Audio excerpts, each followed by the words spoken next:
Hello everyone, Jolene here from Bookworm Adventure Girl. Welcome to another Tag Tuesday.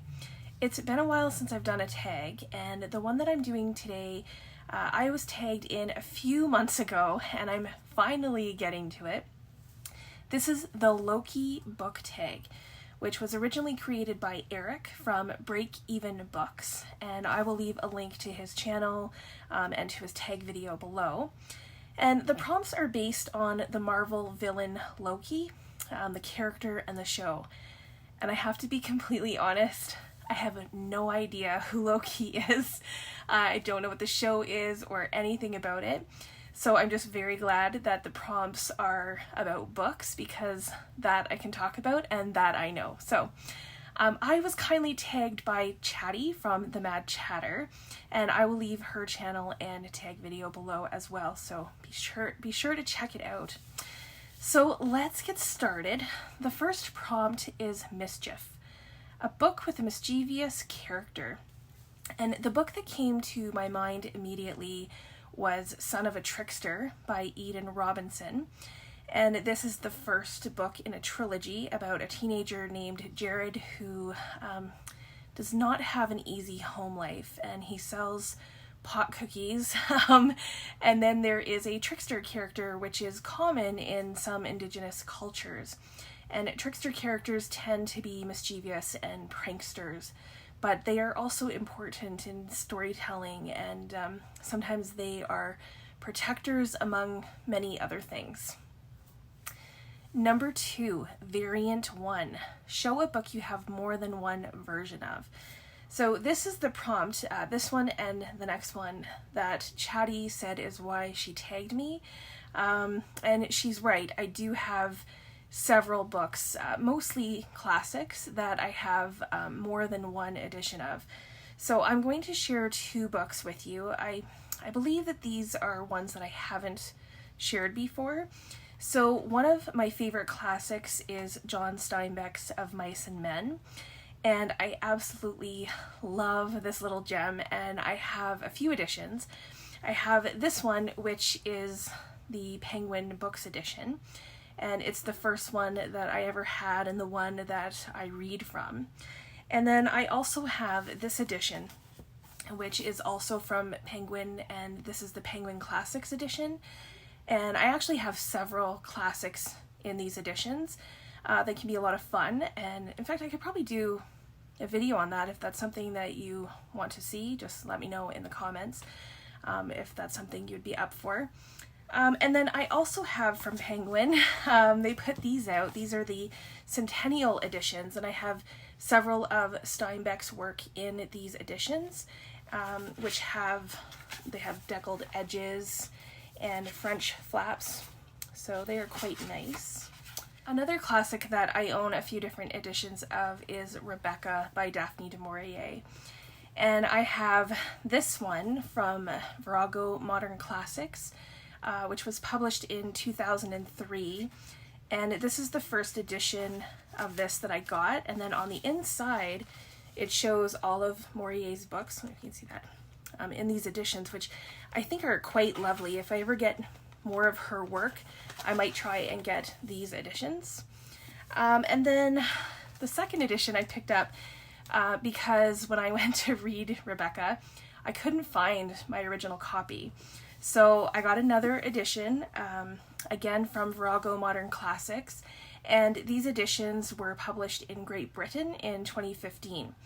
So I ended up reading from this one, and then after I finished it, I found the first edition that I had, and because I loved Rebecca so much, I also have an edition from the Folio Society, which I think is just stunning. It comes in this slipcase with the letter R on the front, and the cover is just beautiful. I love the look of it, the feel of it. There's some weight to this book.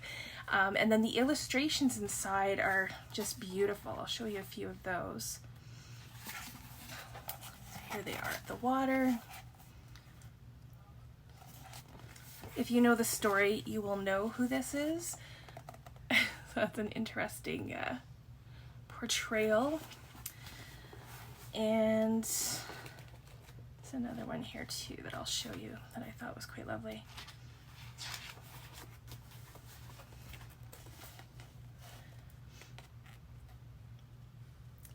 So the Folio Society has some really good quality books that are quite beautiful, and I really like this one. Okay, next is Variant 2. Show a book series where you have multiple book editions in the series. So for this one, I have to say Anne of Green Gables. I have several editions of the entire series, and then especially the first book in the series. And I did an entire video on this, so I will leave a link to that video below. And if you want to see my collection, you can check that out. I talk about most of my collection in the video, including the editions that are in different languages. Number 4 is Prune, a book that you recently got rid of or are planning to get rid of. So I actually just donated a few books to one of the little free libraries near me, and I gave one of the books that I gave away was I'm Thinking of Ending Things by Ian Reid. 5 is Enchantment, a book that had you under a spell, a book that you couldn't put down.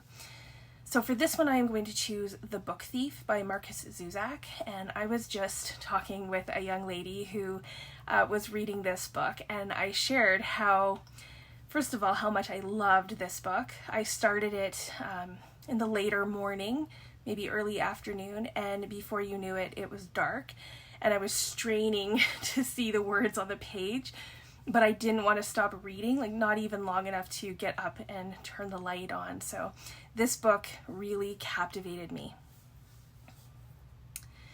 Next is Timekeepers. Name a series that has stood the test of time. Bonus points if it is a trilogy. Well, I'm not the biggest series reader, and I would say Anne of Green Gables, except that I've already used it. So since I already said that one for another prompt, I think I'm going to have to go with the Chronicles of Narnia by C.S. Lewis. These books are still so popular, and I think they will be for a long time to come. 7 is Asgard, a book with royalty or godlike figures. I think I'm going to go, here, grab this book, with a trilogy. I'm going to choose the Thomas Cromwell series, which begins with Wolf Hall, and then Bring Up the Bodies and Mirror and the Light by Hilary Mantel. And these are about Thomas Cromwell, but of course, you know, they also tell the story of Henry VIII and several of his wives. Number 8 is Daggers, a book that cut you deep and made you emotional.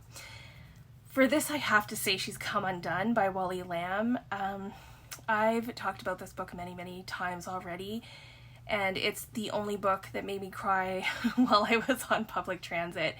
That being said, I am currently reading, I'm about halfway through reading Where the Red Fern Grows, and I'm reading that with the read-along that AJ Dunn is hosting. And I'm sure I'm going to be gutted, and I'm just going to avoid public transit. Number 9 is Illusion, a book that you bought because the cover was pretty, but it ended up being bad. I don't know that I bought the book because it was pretty, but it is a really cool cover, and that is The Night Circus by Erin Morgenstern. And I know that many people love this book, and I wouldn't necessarily say it was bad, but it was a real disappointment for me, so this is actually another book that I just donated as well. So these are all the prompts for this tag, and I will tag a few people. I will tag Olly from Criminale. I don't think I've tagged Olly in a while. And I will also tag Sina from Beating Around the Books. And I will tag Elisabeth from Bookins and Books. Obviously, there's no pressure, but if you are willing to do the tag, that would be wonderful, and I look forward to seeing your videos. And if you are watching this and you want to check out the tag, then please do so. Consider yourself tagged. Thanks again to Eric for creating the tag and to Chattie for tagging me. I really appreciate it. And please let me know what books you have more than one edition of, or you know, the books that made you emotional.